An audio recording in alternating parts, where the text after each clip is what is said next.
Ladies and gentlemen, sports fans alike, welcome to another edition of Bill Swerski, Sports Talk Chicago. One of the couple, two, three best podcasts around. So sit back, grab yourself a cold one and a Polish sausage, park your keister in the French room, and listen to Bill Swerski, Sports Talk Chicago.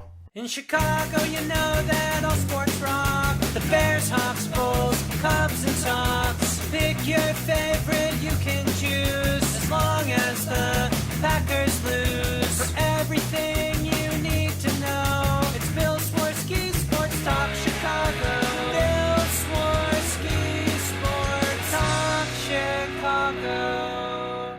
Hey everybody, welcome to another edition of Bill Swerski, Sports Talk Chicago. This is your host, Sean. We've got a big episode for you today because it is a Bears Victory Sunday. The MLB season is over. The Cubs will be going to Pittsburgh to play the Pirates on Wednesday. What else is Wednesday? The first Blackhawks regular season game of the year. Woo, woo, woo, woo, woo, woo, woo. And we've already got some controversy surrounding DRose and the Chicago Bulls. But before we get to that, as usual, let's thank our sponsor, the Rockford Ice Hogs. The Rockford Ice Hogs. The season is starting any day now. And you want to get some tickets for that? Very affordable. Very, very family-friendly affordable. You can bring your whole family and still not break a hundo. Go to icehogs.com to get your tickets, get yourself some shirts, support your Ice Hogs, see the future stars of the Blackhawks today. You don't have to wait several years and pay hundreds of dollars to go see them in the future at the United Center. You can go see them 90 miles from the city limits in Rockford, Illinois at the wonderful BMO Harris Bank Center. So you get to see players like Brandon Mashinter, Ville Polka, Marco Dano, who will be one of the next great Blackhawks. Absolutely. Will be starting the season with the Rockford Ice Hogs. So definitely go to icehogs.com, check them out, tell them Swerski Sports sent you. And also, if you are not familiar with the show, this is a by the fans, for the fans show, unlike some shows that you might listen to on AM radio, Bors and Bernstein, and other such shows that hate their fans, hate sports, hate life in general, just negative Nancy's. We try to report everything as it is, as a fan. If you have something you want to add, please, there's tons of ways to get a hold of us. If we want to do it on Twitter, at Swerski Sports, it's probably the easiest way. Facebook.com/Swerski Sports. Go to SwerskiSports.com. We have a phone number and an email and all sorts of stuff on there. You want to send some smoke signals? We can get those too. Also, if you are a fan of this show, make sure you are subscribing on however you listen, whether that be iTunes, Stitcher, YouTube, yada, yada, yada. Make sure you're subscribing and leave us a 5-star rating and some comments. We like those. Those are always good. But we always love to get questions, and we will answer any question we get on the air.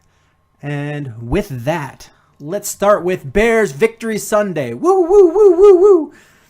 So the Chicago Bears finally got the first win of the season. It only took 4 games in to get that first win. And, all right, let's start off with, this team is not good. This Bears team is not good. I don't think anybody thought they were going to be good. But their record, I think, is worse than the team that's on the field. Number one, the first 3 games of the season, they played the Green Bay Packers, who are 4-0, undefeated, and heavy favorites to make it to the Super Bowl to face New England and Tom Brady. Then you've got Arizona, who might be the best team in the NFC, and they kicked the crap out of the Bears. And then they went to Seattle and played the Seahawks. The Seahawks, 2 years ago, won the Super Bowl. Last year, lost the Super Bowl and have absolutely one of the best home records over the last several seasons. It was a really tough place to play, and they played without their starting quarterback. So that recaps the first 3 games of the season. Coming to town, Oakland Raiders. And the Oakland Raiders aren't that bad this year. They had a 2-1 record coming in, so they had a winning record. They lost the first game of the season. They were coming in on a 2-game winning streak. They seem to have found their quarterback. They seem to like Derek Carr. They've got their 2 good wide receivers in Amari Cooper and Michael Crabtree. And the running game seems to be pretty good, and the defense is not so bad. So that was a situation where going into this game, if the Bears lost, it was one of those things where they could spiral down and lose several more games in a row before they got into a more manageable part of the schedule. This was the game that they had to win. And they came out and they played really well. That first opening drive, Jay Cutler looked good. Touchdown pass to Eddie Royal. Then you get the block punt on the PAT. So that's not a good situation. And the big worry was that, missing the point after was going to be a big problem going down to the end of the game, because with an injured quarterback and your number 1 wide receiver out and being an 0-3 team, it's one of those things where points are at a premium, and if you're going to win, you're not going to blow anybody out. So that 1 point could be the deciding factor. And it almost was the deciding factor in the game. I mean, if Robbie Gould had missed that field goal at the end of the game that clinched it, they would have lost. Otherwise, if they would have made that extra point, it would have been a tie game going into overtime, giving the Bears new life. So as usual, let's talk about some of the big points of the game and break down the good, the bad, and the ugly, and then go from there. And then I also have a special feature for you about the Bears, kind of breaking down how they got to this part 1 of how the Bears got to the point where they're at right now. So let's go through this game first. Some of the finer points is, again, we're seeing poor officiating, and I don't think it's going to determine outcomes, but this is the worst officiating we've seen since the replacement refs were in place. And I'm not saying this is a sour grapes or one of those homer fans. It's not just in this Bears game. If you watch other games I have no vested interest in, I could care less who wins or loses. Doesn't matter to me. Like if I'm watching the Chiefs and Cincinnati, I don't care who wins. I have no vested interest in that. I don't play fantasy football, so I really don't care. It's just league-wide. We're seeing poor officiating. And it seems the Bears have been on the receiving end of some really bad calls lately, and it's frustrating. It's really, really frustrating as a fan to sit there, because the NFL, no matter how bad and egregious the call is, the NFL is going to back up the referees and say that it was the correct call. I've never heard them say that they made a mistake. I mean, I get that if it's a game changer and it decides the outcome of the game, you're not going to have the NFL go back and be like, well, we missed a call, so we're going to negate that win for whatever team and then give it to the other team. They're not going to do that, but at least say, hey, we made a mistake. This was a bad call, and we are acknowledging that. Just don't make all the parties involved feel stupid for seeing what they saw and telling them they didn't see it. Because it's when you have replay and you have 87 different camera views like you do on these NFL games nowadays. I mean, if this was 1954 and we're watching the game live or listening to it on the radio, there's nothing. You saw what you saw, and there's no. If you're at the game, you saw what you saw, and there's no replay. Even if it's the beginnings of football on TV, there's one, maybe two camera views, and you saw what you saw, and if you probably didn't get a good view of it because they didn't have 800 cameras, they didn't have these fancy zoom lenses or HD. You saw what you saw, and nowadays there's so many camera views. We can go back and we can look at it in super slow motion. We can freeze frame, blow up the view, look at it in super high definition. look at it from a goal, the pylon camera. We could do all kinds of things, and that emboldens us to when we say that we saw something, go back and be like, here, look, clearly I saw it. Case in point, a punt hitting the other team's leg. I'm a physicist by trade. I have a degree, an advanced degree from an Ivy League school in physics. Spent multiple years as a physicist, and actually had my graduate school paid for by NASA, working as a rocket scientist. So I know physics. And when that ball changes trajectory like that, it didn't happen just on a whim. It happened because it struck an object. The only object there was a player's leg. That's a completely blown call.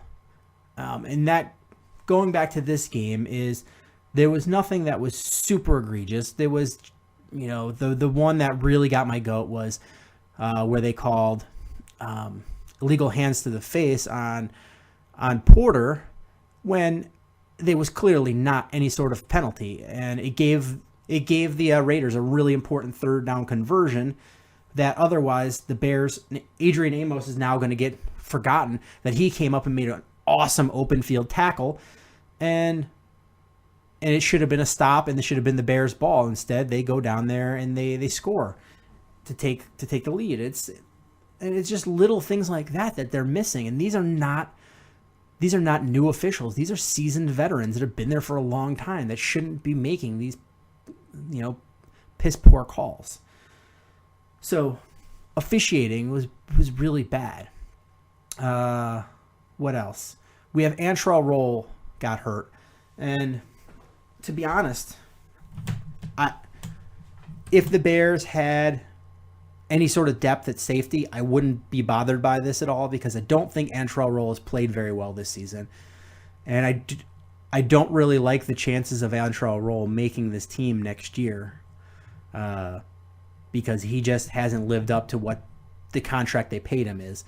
Antrell Roll is old, and his use by date is expired.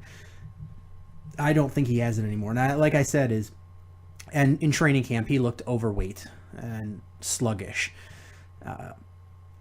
And it was funny. I was talking to another reporter at training camp, and I was looked over, and I was like,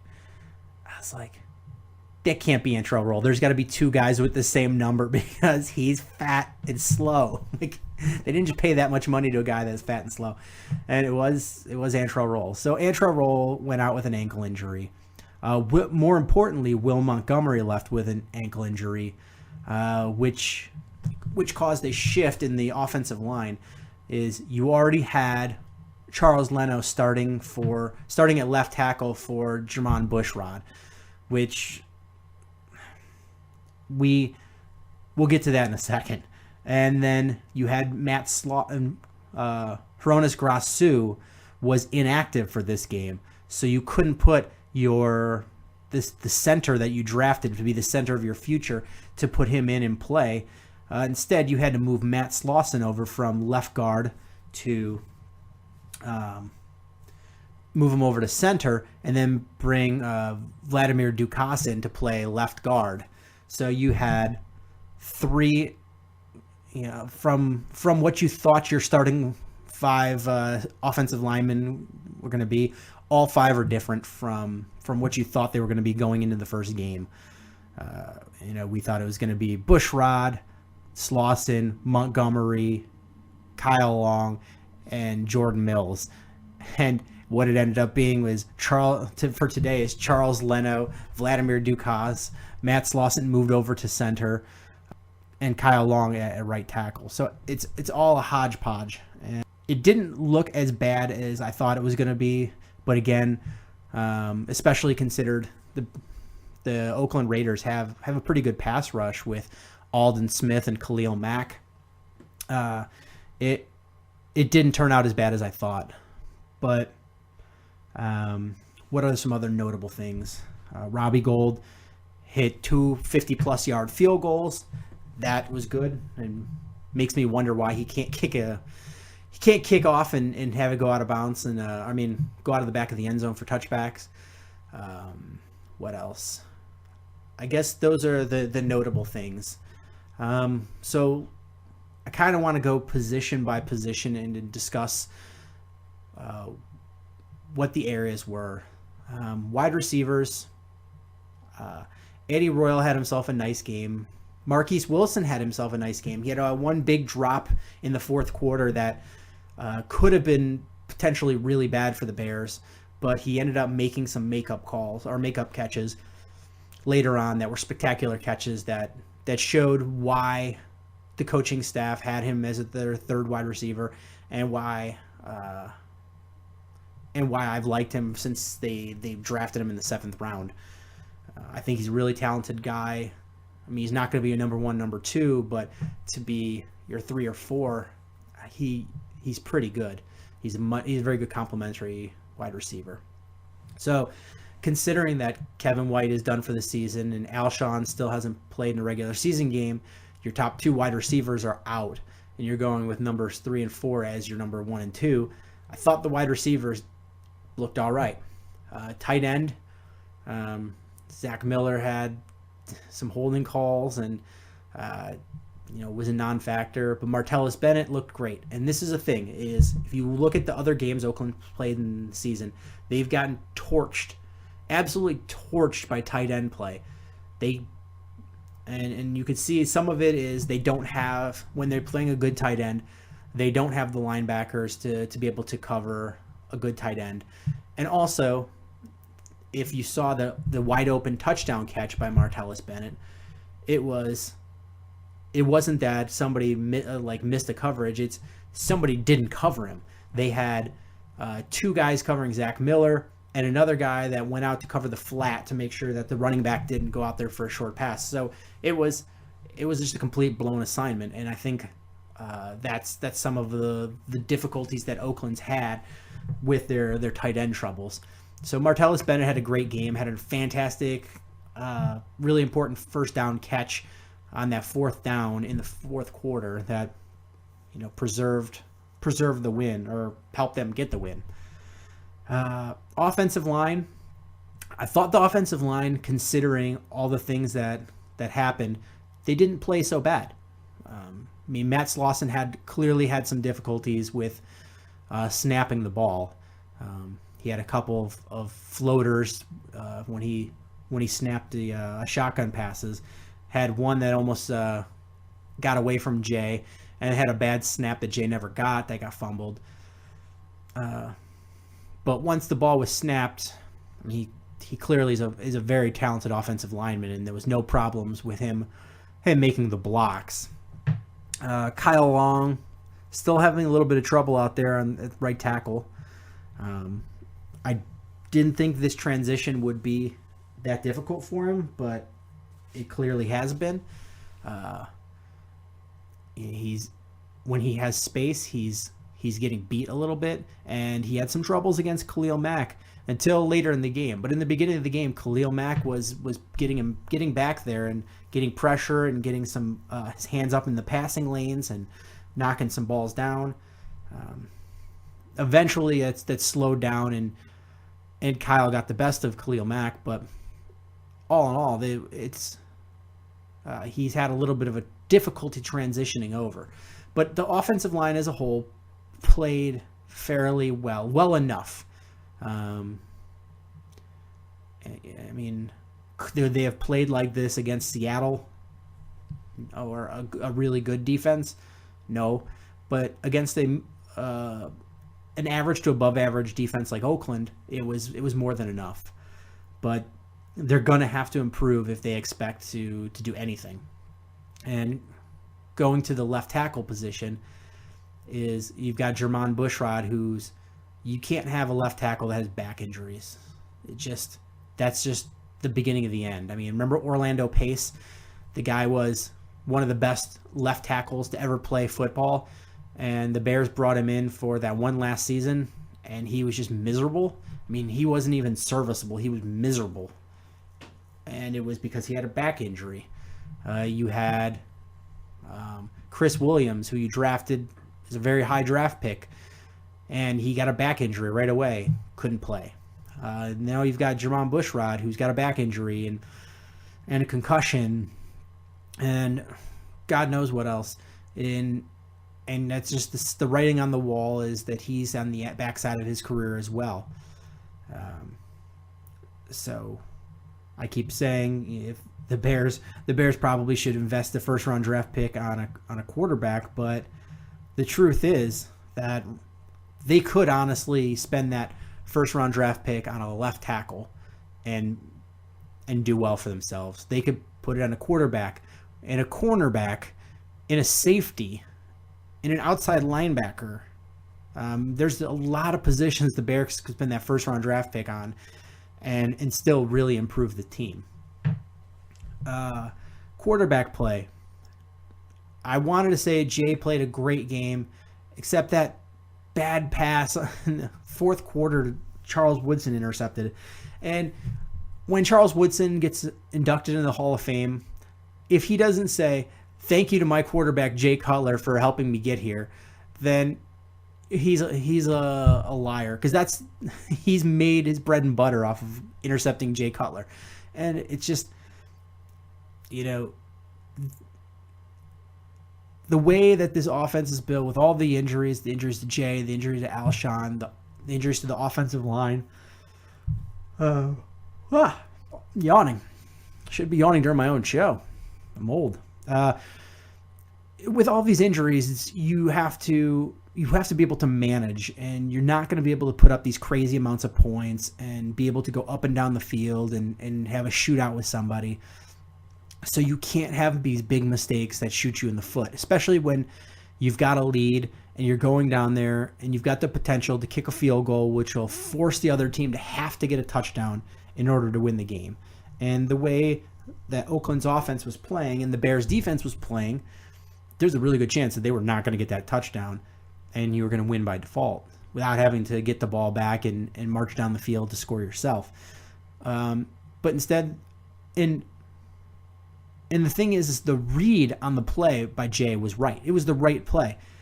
They were trying to set up a pass on the flat. I believe it was to Zach Miller, and he had two people on him, one over the top and one underneath. So you don't want to make that throw, because that is a potentially bad one, because if you throw high or you throw it low, and that could be a pick six. You could either throw it away. If his hamstring was good, he could have run it for that first down. Or you saw single coverage with a safety that's coming over the top, and your star tight end who has nobody on him. You make that throw. And that's the right throw. But the thing is Jay Cutler, it was bad mechanics. It wasn't the bad read. Watch the play again. It was a great read. He saw the play. And that's the thing. Jay Cutler is a really smart guy. He's able to read and process the information. It's whether or not he puts the mechanics with it. So he sees and reads the play, right? And then he makes this lazy back-footed throw without stepping into it. And Charles Woodson just comes and, his eyes were probably as big as plates, because he just saw that and was like, I've got an interception. And he went and took it away. So that was frustrating. But other than that one play, Jay had a good game. Jay made the right choices, even playing injured. There was some things that happened where physically, if he was 100%, he would have done some great things like run for first downs or picked up big chunks of yards running, stepped out of pressure more. But considering that he's still hobbling with the hamstring injury, and if you've never had a hamstring injury, they suck. Even when you start to feel better, you really question what you can and can't do, because you're afraid you're going to tweak it again, because it's really painful. Running backs, Matt Forte, other than that fumble, was fantastic. Nobody else really got a lot of playing time. They were really riding that horse. And the offense as a whole, I thought, played, other than penalties, which is something that this team is going to need to clean up. And that I'm putting on coaching. But the offense it did enough.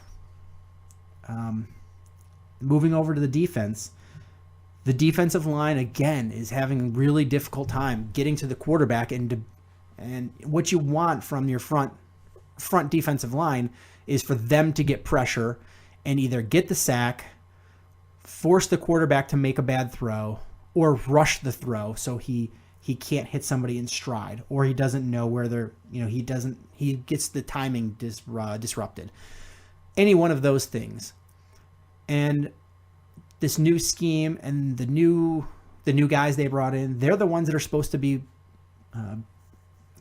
helping bring this pass rush.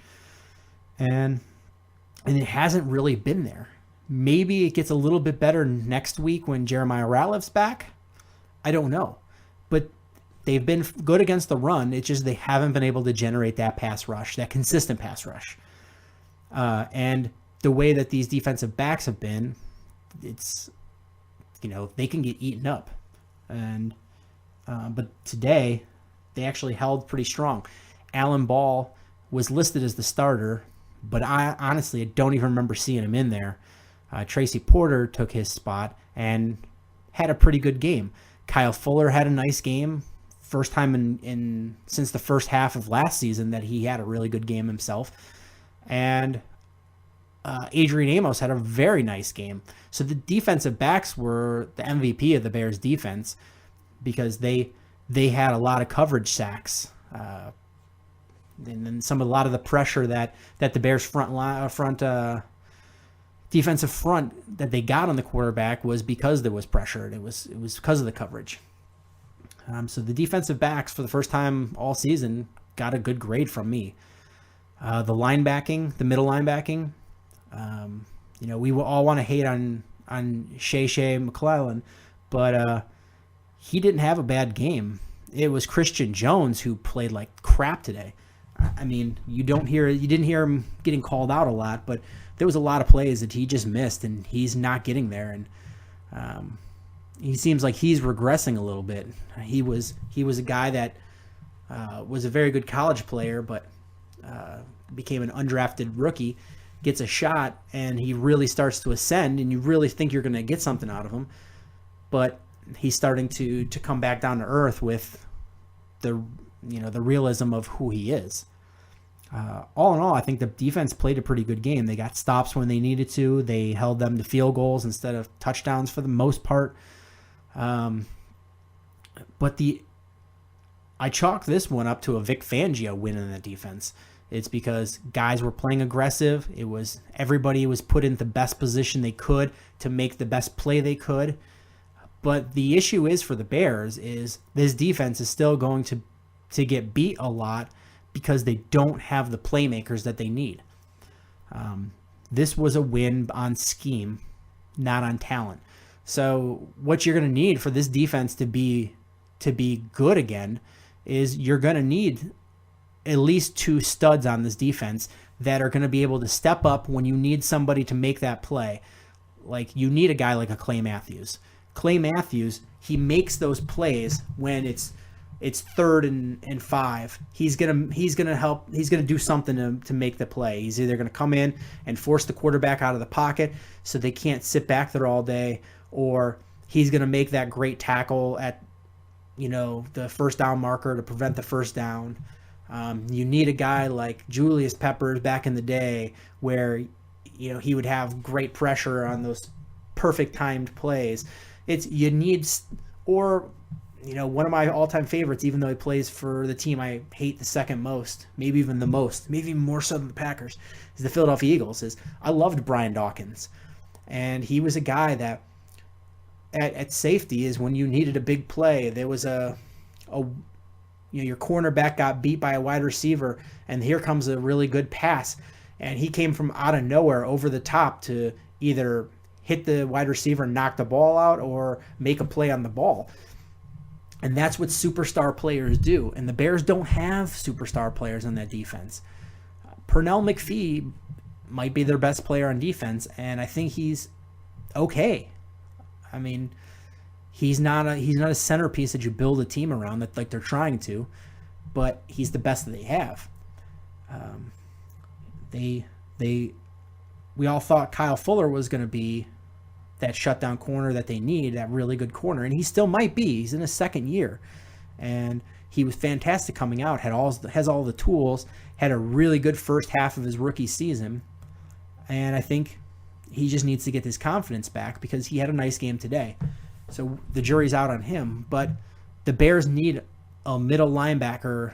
Like, all of their great defenses have been driven by the middle linebacker position, and they need somebody that's an edge rusher that's going to be able to get it consistent pressure especially when they need it.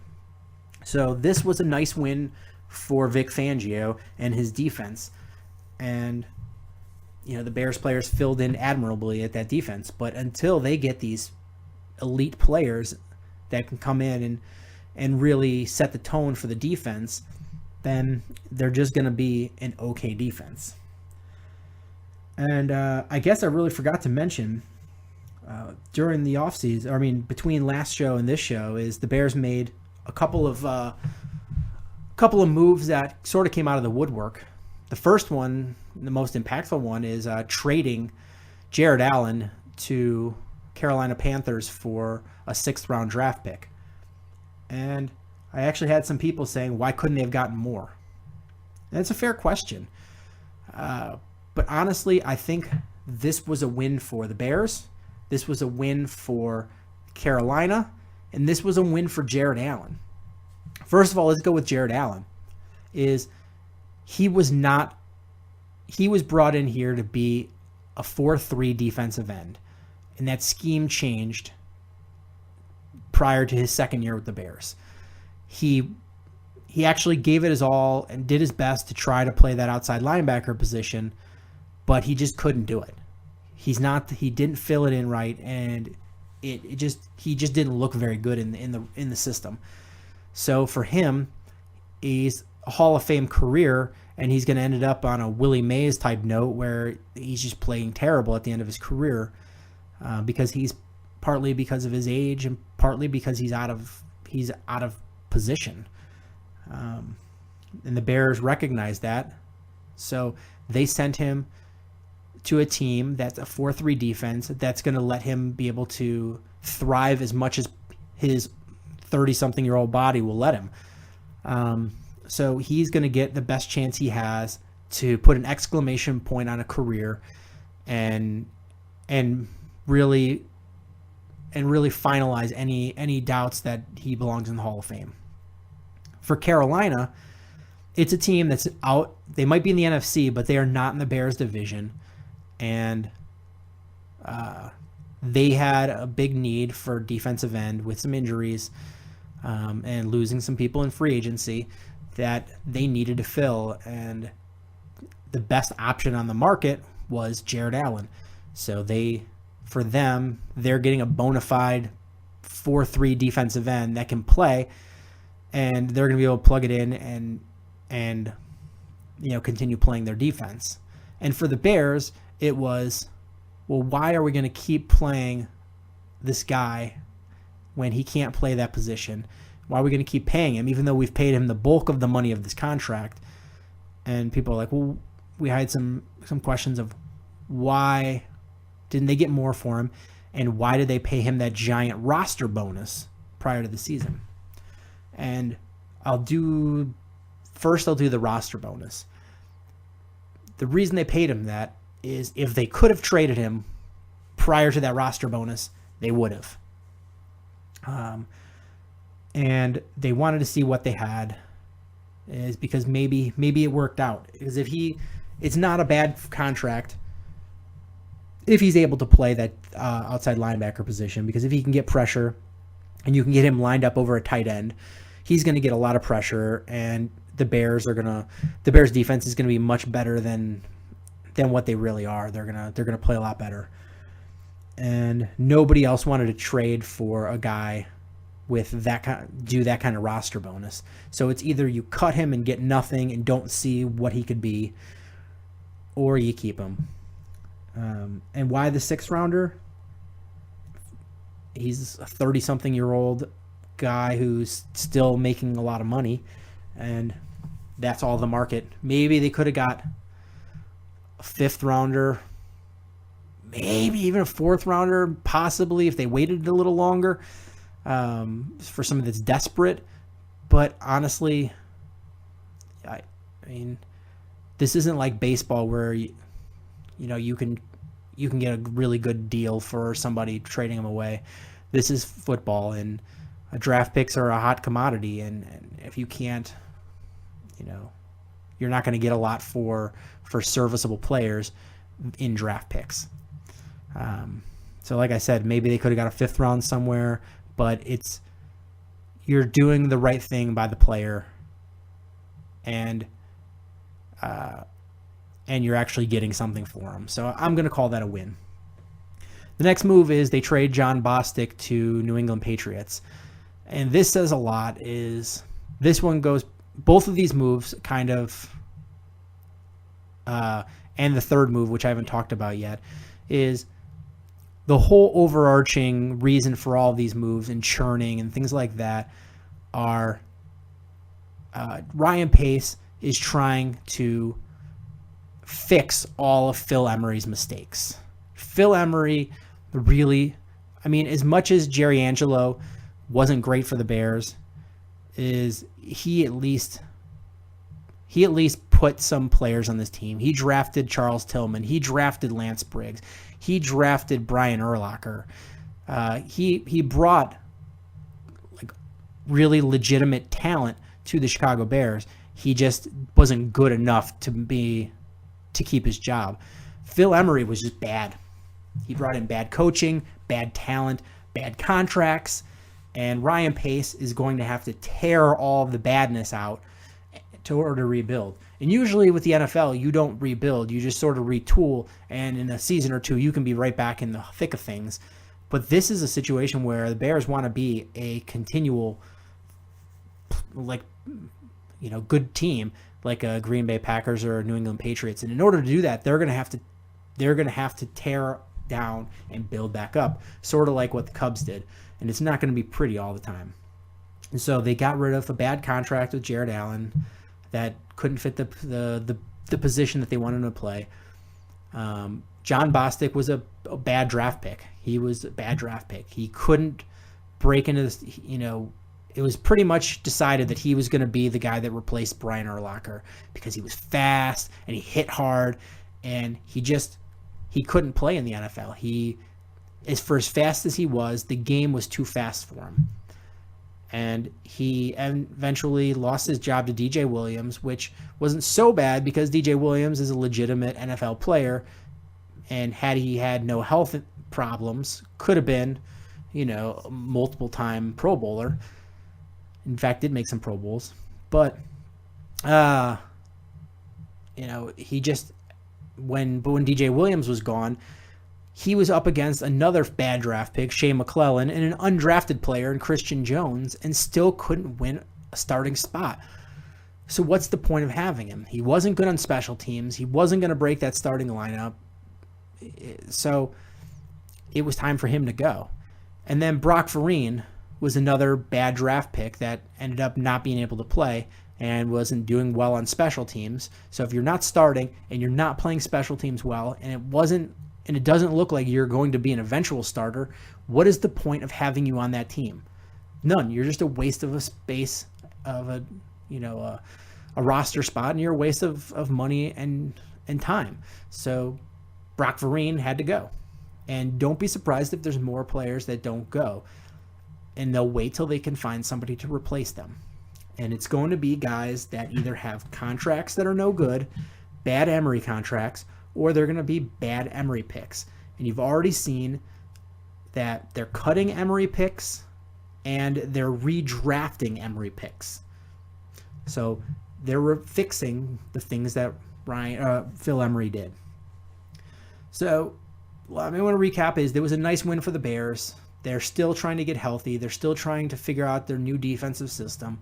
It's going to take some time. They're not a good team, but they're not the worst team in the NFL. I really find that hard to believe that they're worse than Tampa Bay. They're worse than Jacksonville. They're worse than Cleveland. But it's a nice win. It gets the monkey off their back, It prevents them, from losing the locker room early in the season, and hopefully gets some of the Chicago media off the team's back. And I promised you that I would start with part 1 of why the Bears are where they are. And so let me bring up, I spent a lot of time this week going through. So what I did was, part 1 is going to focus on the draft picks of the Chicago Bears. And that's a big part of the reason that they have not had sustained good teams, because they have not drafted well.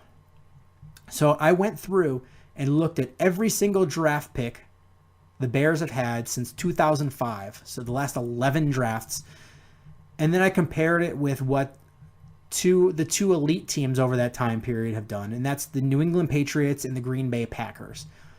So first I want to go through with the Bears. So I went through and looked at all of their draft picks over that time period, and I wound up with 79 players were drafted since 2005. Then I looked at how many I have this in a spreadsheet. How many seasons did each of those players play with the Bears? And then how many seasons did each of those players have that was actual contributor, not just in special teams, but fill-in starter, regular contributor? How many Pro Bowls did they have during that time? And are they still on the team? So I'm going to go down and kind of break down those numbers. I'm not going to do individual player by player. But over those 79 draft picks, the average number of seasons that each player played for the Bears was 2.4 seasons. So each one of those draft picks averaged 2.4 years on the Bears, which means that they didn't even complete their rookie contract. And then I took the the total number of productive seasons based on those players, and then divided it by the number of players. So you average 1.2 productive year or seasons per player. So every draft pick they've had has had 1.2 or averaged 1.2 productive years. And you've had, in 11 drafts, you've had a total of 10 Pro Bowls. Not 10 Pro Bowl players. I mean, some players had multiple Pro Bowls. You had a total of 10 Pro Bowl appearances in 11 drafts. So 79 players, you had 10 Pro Bowl appearances. And you have, in those 11 drafts, you have 18 players that are still on the Bears. And you might think, well, going back to 2005, that's not so bad, right? You got to figure is this includes this year's draft, last year's draft, and the years before that's draft. 18 players. And then you look at in that time, in those 11 drafts, they've had 8 first rounders. They've only had 8 first round draft picks. And that goes to poor trades. They trading first rounders for players, and they didn't work out. So you have 8 first rounders in 11 drafts, 10 second rounders in 11 drafts, 12 third rounders, 12 fourth rounders, 12 fifth rounders, 10 sixth rounders, and 15 seventh rounders. You had between the lowest number of picks you had in a year was 5, and the most was 12. But you average 7 picks per year, which makes sense because there's 7 rounds. So you average 7 picks a year, and you've only had 1 first-round draft pick in that time pan out. And that means the jury's still out on Kyle Fuller and Kevin White. But only so far 1 first-round draft pick has panned out. Now you go to the New England Patriots. They actually have, they've had 100 draft picks in that same time compared to their 79. And they've only averaged 2.14 seasons per player. So their draft picks are actually playing less time than the Bears draft picks. And they've only had 1.22 years of average production per player. So they're getting about the same number of years of production, quality years out of their players too. But if you look at that same time period, the Bears had 10 Pro Bowl appearances. New England's had 20. And the Bears have 18 players that are still on the team. New England has 27. The Green Bay Packers in their 2015, when they started the first game of the season this year, 13 of their starters were draft picks. 13 of their starters were draft picks. I don't know if I looked at the Bears, but it's far less than that. I guess I can do that really quickly. Matt Forte was a draft pick. Marquise Wilson was a draft pick. Kyle Long was a draft pick. Eddie Goldman was a draft pick. Ego Ferguson was a draft pick. Kyle Fuller was a draft pick. And Adrian Amos was a draft pick. So they had 7 starters compared to the New England's 13. So half as many. New England, in that time period, the least number of draft picks they had in a season was 7. They're averaging 9 picks a year. And they've had 5 first-rounders in that time period pan out. And that jury's still out as on Dominique Easley and Malcolm Brown. And then you go to Green Bay Packers. They had 104 draft picks in that same time period compared to the Bears' 79. They're averaging 2.8 seasons per player and 1.64 productive seasons per player. Again, the least number of draft picks they've had in any of those years was 7, and they're averaging almost 10 picks a season. And they've had 6 first-rounders that panned out, and the jury's still out on Demarius Randall. So where does that come down to? It doesn't really matter how many seasons the player plays with them, or how many productive seasons per average you get. Those kind of out the window. It's the 2 factors that kind of seem to be coming out of this is how many draft picks are you getting per year? Doesn't matter what round. How many draft picks are you getting per year? And are you hitting on your first round? So the Packers have 6 first rounders pan out in that time period, where the Bears have had 1. Patriots had 5. So you're going to miss. I mean, people keep saying, they're like, oh, these teams draft amazingly. No, Green Bay has had some terrible misses.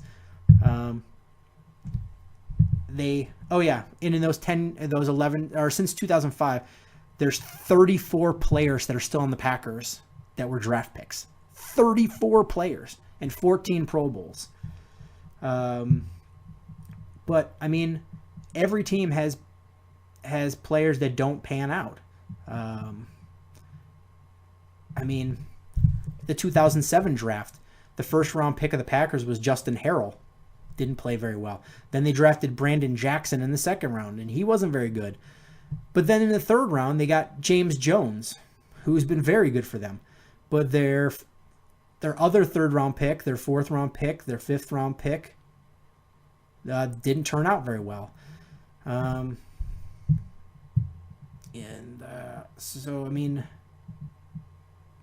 thing is in 2011, the first round pick, Derek Sherrod, he didn't pan out either. But the second round, they hit with Randall Cobb.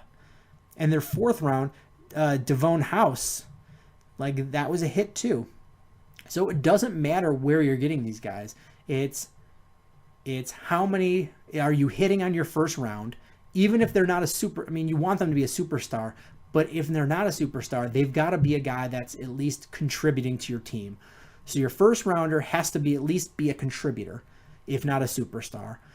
And you have to get as many draft picks as you can, because you don't know where these productive players are going to come out. I mean, James Starks has been 6 productive years for the Packers, and he was a 6th round draft pick. Tom Brady was a 6th round draft pick. these players are coming out of all over in the draft, and you're even getting more and more starters on teams that are undrafted rookies. So the thing is you want to get as many draft picks as possible, even if they're 6th rounders. So the Bears have added 2 extra 6th rounders this year. So you want to make sure you have as many draft picks as possible, because even when you're a good NFL scout and you're good at talent, discovering talent and evaluating talent, is when you're in the NFL is sometimes it's injury, sometimes it's guys just don't have the heart anymore and don't want to play. Whatever it may be, is that sometimes these don't pan out, and it's not all about how well you scouted. So you need to have as many draft picks as possible to be able to draft. And the Bears haven't been very good at having a lot of draft picks. That's been a big problem. Big problem. I mean, they've had a number of years where they only had 5 draft picks. 5 draft picks in one season. Packers in the last 11 drafts, the Packers and the Patriots never had that low of draft picks. So you get 2 more, the worst they've had is 7. So every year, if you're getting 2 more bites at the apple than your competition, then you are doing something right. I mean, like I said, the average number of draft picks, the Bears are having 7, the Packers are having almost 10, and the Patriots have 9. So 2-3 more bites at that apple. That's big difference. And that's part of the reason we are where we are. It's not just making bad choices on our draft picks. It's not hitting on our first rounders and not having enough draft picks to make it worthwhile. So I want to move on to the Chicago Cubs, who finished the regular season today. And on Wednesday, this coming Wednesday, they will be playing the 1-game play-in wild card game. And the winner of that will go on to St. Louis to play the Cardinals. So a couple of notes for the Cubs is Chris Bryant led all rookies in all baseball, not just the National League, in home runs, RBIs, doubles, and runs scored. In all of baseball history, only one other rookie has ever done that. In the history of baseball, over 100 years, one player has ever done that before. And his name? Ted Williams in 1939. So Ted Williams, who arguably is the best baseball player that's ever played the game, is the only other person that has done that. So that's really impressive, and that's really special that Chris Bryant did that. And he wound up the season with 99 RBIs. And I feel bad because he's had like 5 games now to get that 100th RBI, and he didn't get it. It would have been nice to have him get 100 RBIs in his rookie season. But he's going to be getting 100 RBIs. Many more chances to do that. And on that note, I want to congratulate Anthony Rizzo on his 100 RBIs this season, 100 plus RBIs this season. I think he finished with 101. Anthony Rizzo, with that, becomes the 4th Cubs left-hander of all time to hit 30 home runs and 100 RBIs in a season. So there's this year with Anthony Rizzo, 2015. Fred McGriff, who you all forgot played for the Cubs in 2002. Billy Williams, 1965, 1970, 1972. So Billy Williams did it 3 times. And Bill Nicholas, 1944. And then let's talk about the man, the myth, the legend, Jake Arrieta. There is absolutely no doubt that Jake Arrieta is peaking at the right time after he closed out the regular season for him on Friday with a 6-1 win over Milwaukee Brewers in Milwaukee. He's made 20 consecutive quality starts. 20 consecutive, and that includes a no-hitter against the Dodgers at Dodger Stadium on national television. And since the All-Star break, he has a 0.75 ERA, which is the lowest in baseball history for the second half of a season. That's ridiculous. According to Elias Sports Bureau, Arrieta became the 5th pitcher to notch at least 22 wins with no more than 6 losses and an ERA below 2. Since the ERA or the earned run became an official stat in 1913, 102 years ago, there were the other players that did it. So Arrieta was the fifth. The other four players to do that were all unanimous Cy Young Award winners during those seasons. And that was Sandy Koufax in 1963, Denny McLain in 1968, which I believe is the year he won 30 games, Ron Guidry in 1978, and Doc Gooden in 1985, the year that he was the best pitcher, easily the best pitcher in baseball. So what Arrieta has done is just absolutely phenomenal. And as great of a season as Clayton Kershaw has had, and as great of a season as Zach Greinke has had, I'll be very upset if the Cy Young Award winner is not Jake Arrieta.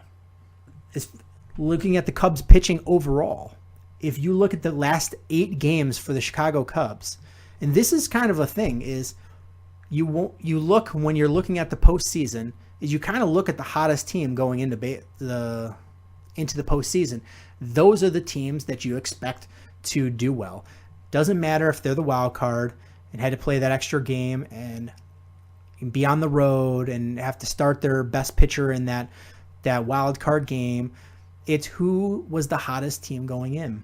And the Cubs are arguably the hottest team going into the postseason. Over their last 8 games, the Cubs starters, so not including their bullpen, Cubs starters have a 0.35 ERA over their last 8 games. That's ridiculous. I mean, granted, you have Jake Arrieta, who's thrown goose eggs up there, and Lester's been good. Kyle Hendricks has pitched well. Dan Herron has pitched well. You've had all across the board, the Cubs starting pitching has been pitching well. And you have 4 pitchers on the Cubs this year that have at least 160 strikeouts. And that's only happened a couple of times in Cubs history. So this year, Arrieta, Hamill, Hendricks, and Lester all had at least 160 strikeouts. The last time the Cubs were able to do that was 2003 with Clement, Pryor, Wood, and Zambrano. And the time before that was 1969 with Hans, Holtzman, Jenkins, and Selma. So it doesn't happen very often. This Cubs team is built to win. It is built to win right now and in the future.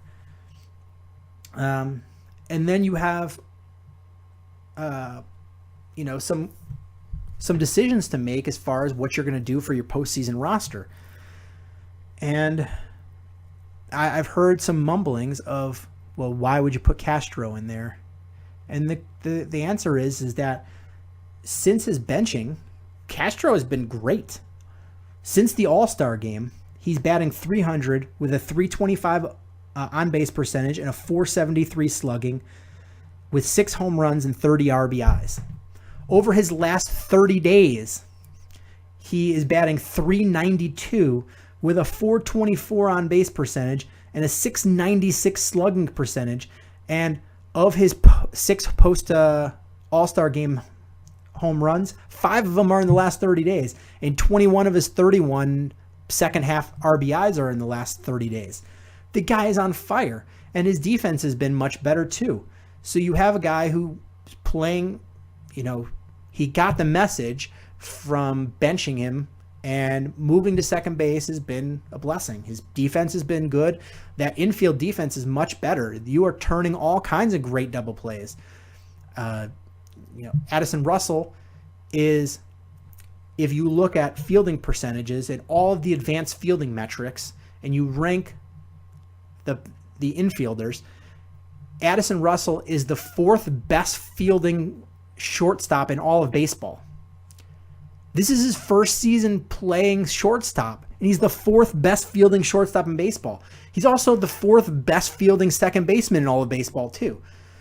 And you have Castro, who's moving into second base and playing well. Your infield defense is pretty good. I mean, when you're playing, when you're finally playing Chris Bryant over at third base, I mean, he's still a little bit of a liability as a field, but shortstop is good, second base is good, first base is good, your catching is good.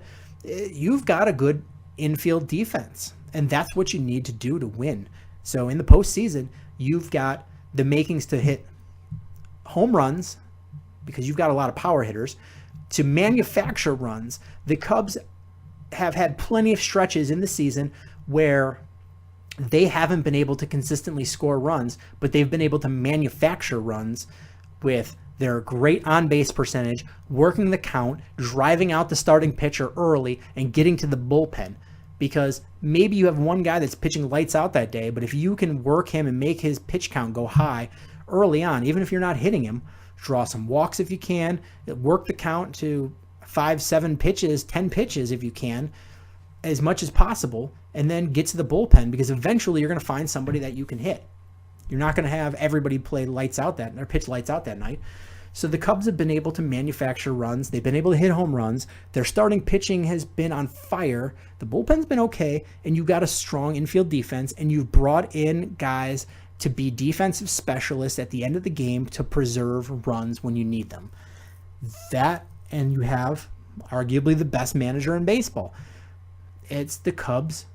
If the Cubs don't win the wild card game, it's going to be a disappointing season at this point, because they are and this is taking nothing away from the Pirates, who I think might be the best team in baseball, either them or Toronto.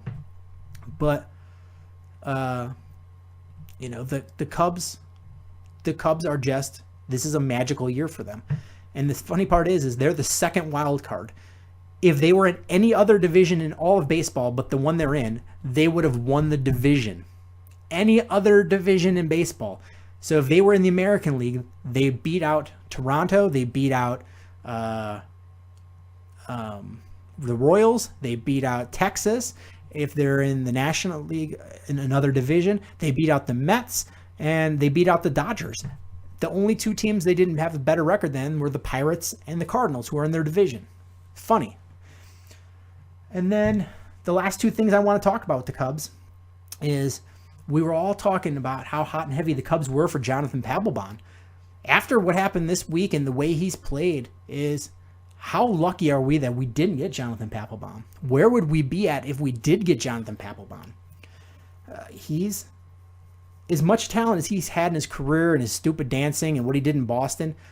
He's not been that same guy. Everywhere he's gone since he left Boston has been a disaster. I mean, even at the end of the tail end of where he was in Boston, disaster. The Philadelphia Phillies were a really good team. They brought him over, and then they just plummeted and became a disaster.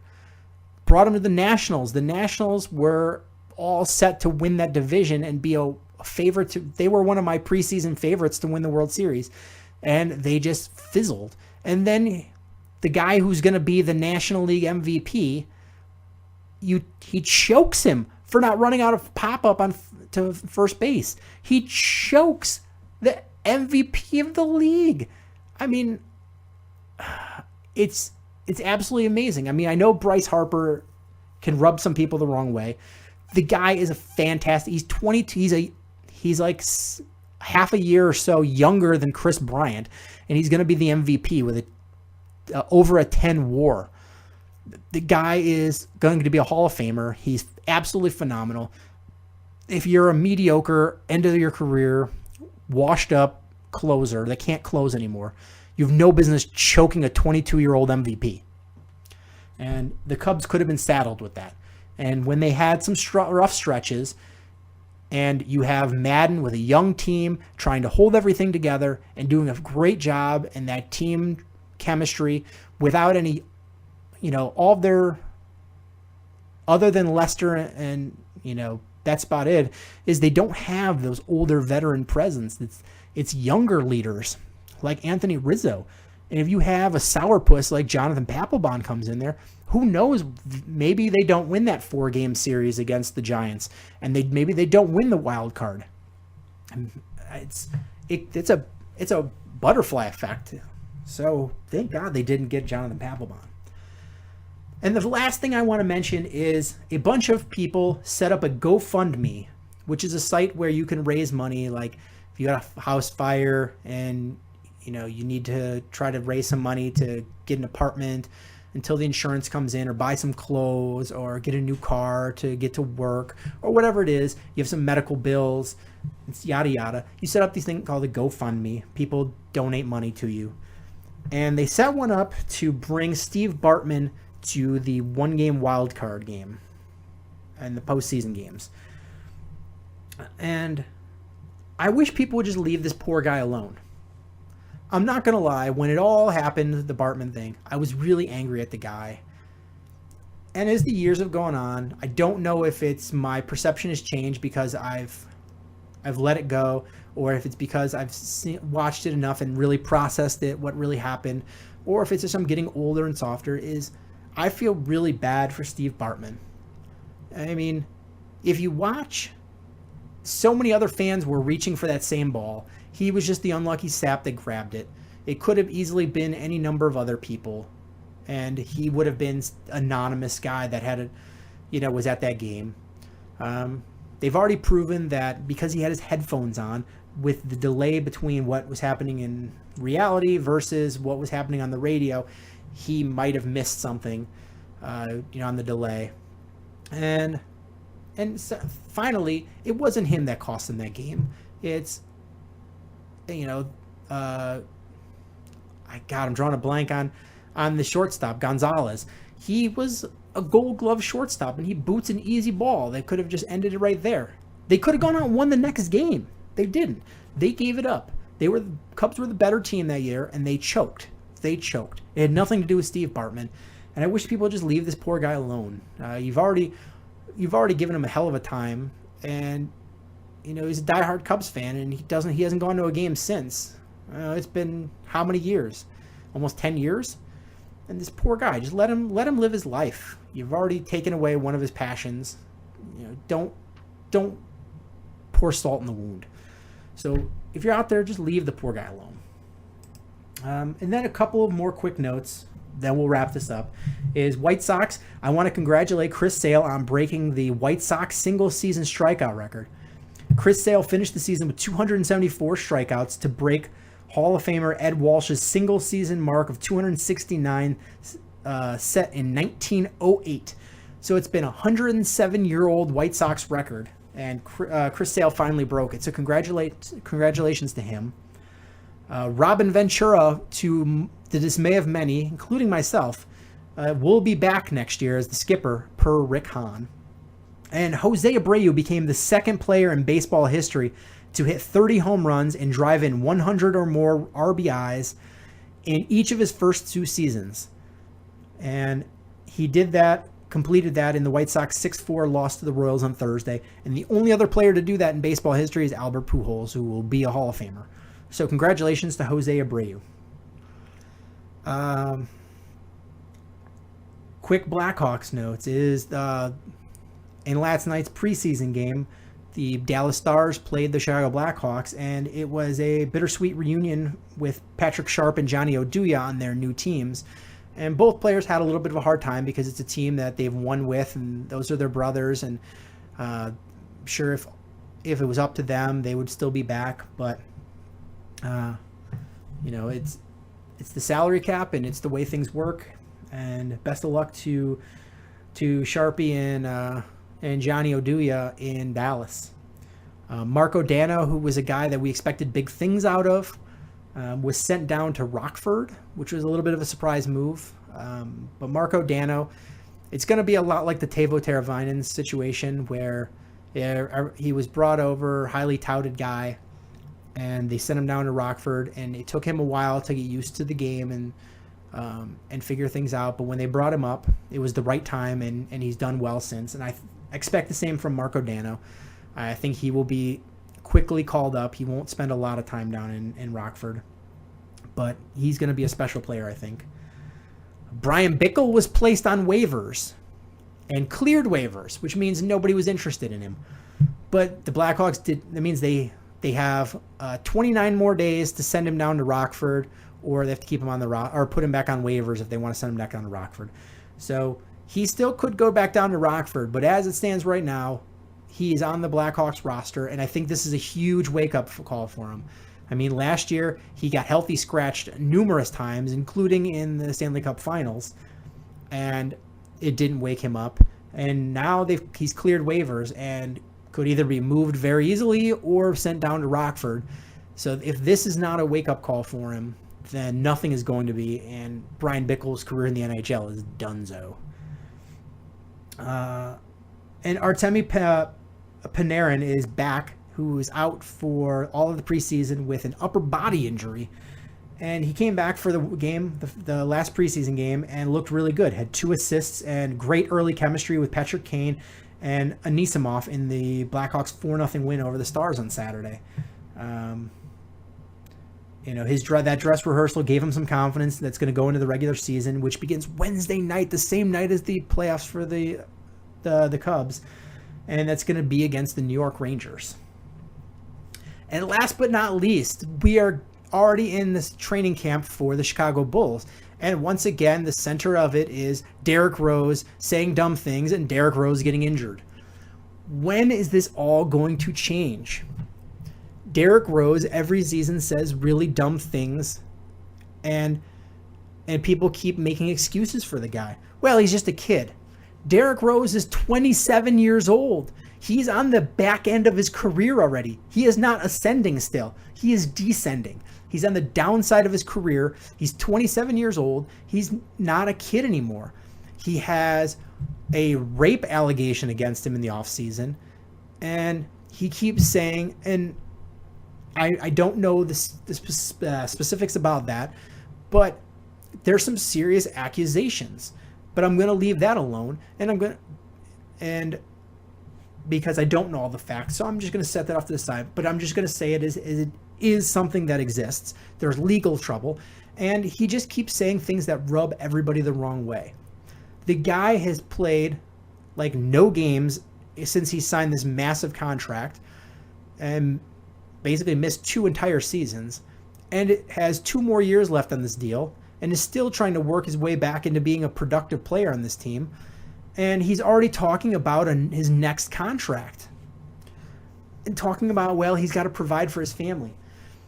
He is making, between his endorsement deals and his NBA salary, he's made like $250,000. Or $250 million. $250 million. That is life-altering money. If PJ, his kid, can't live off of whatever Derek doesn't spend of $250 million, then they need to readjust and think about how life works and maybe make a budget. So Derek, nobody's crying for you. There are a lot of people in this city that are really struggling, especially in the community where you grew up, in Inglewood. There's a lot of people really struggling between financially, gang violence, the ridiculous murder rate, and you're worried about your next contract, saying that to people. Come on, get out of here. And then you have the first practice of the year and you get hurt, and you broke your eye socket and you're out surgery. Oh, come on. I mean, plenty of players have come back within 5 games of missing that, and Derek's going to be out at least 2 weeks. And who knows? I mean, wrap this guy in bubble wrap.